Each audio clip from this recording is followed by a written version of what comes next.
নমস্কার বন্ধুরা, আশা করি সবাই ভালোই আছো। তো আজ আমি খুব সহজেই কি করে আমের পায়েস বানিয়ে নেবে সেটাই আমি দেখাবো। তো এখানে আমি 3টে মিডিয়াম সাইজের আমের খোসা ছাড়িয়ে এইভাবে চটকে নেব। দেখো, এই রকম করে ভালো করে তোমরা চটকে নেবে যাতে না কোনো রকম ডেলা থাকে।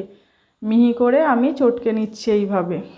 তো 3টে আমি চটকে নিয়েছি। এইবার আমি কড়াতে দিয়ে দেব 2 চামচ ঘি।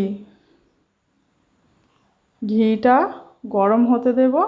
আমি একটা তেজপাতাকে 2 আধখানা করে দিয়ে দিচ্ছি, আর দিয়ে দেব 2টো এলাচ। আমি 2টো এলাচ দিয়ে দিলাম।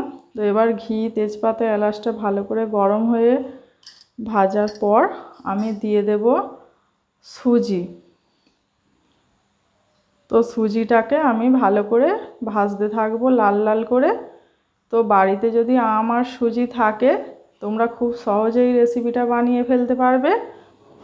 দেখো, এইভাবে সুজিগুলোকে ভেজে নেবে ভালো করে।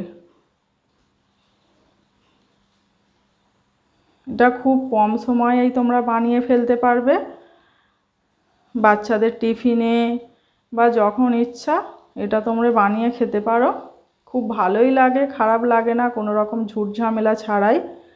দেখো, আমার লাল লাল করে ভাজা হয়ে গেছে সুজিটা। এরপর আমি দিয়ে দেব দুধ। এখানে আমি গরুর দুধ ব্যবহার করেছি, তোমরা যে কোনো দুধ ব্যবহার করতে পারো। ও দুধটা দেওয়ার সময় খেয়াল রাখতে হবে দুধটাও ঢালবে আর সুজিটাকেও এক হাতে নাড়বে যাতে না দলা পেকে যায়। তো এইভাবে আমার সুজিগুলো খুব ভালোভাবে মিশে গেছে দুধের সাথে। আমি সেই চটকে রাখা আমটা দিয়ে দেব। আমটাকেও দিয়ে আমি ভালো করে মিশিয়ে নেব। এখানে আমার খুব সুন্দরভাবে মিশে গেছে, কোনো রকম দলা পাকেনি। উপর থেকে আমি দিয়ে দেব কিশমিশ আর খেজুর।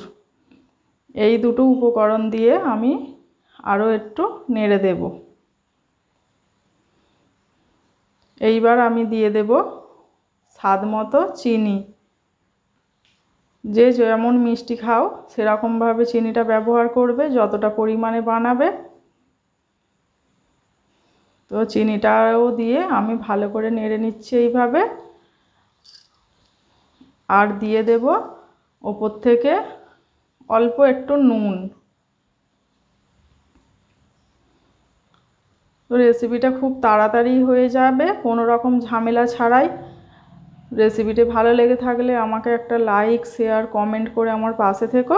এই ছিল আজকে আমার রেসিপি। ভালো থেকো, সুস্থ থেকো, আনন্দে থেকো।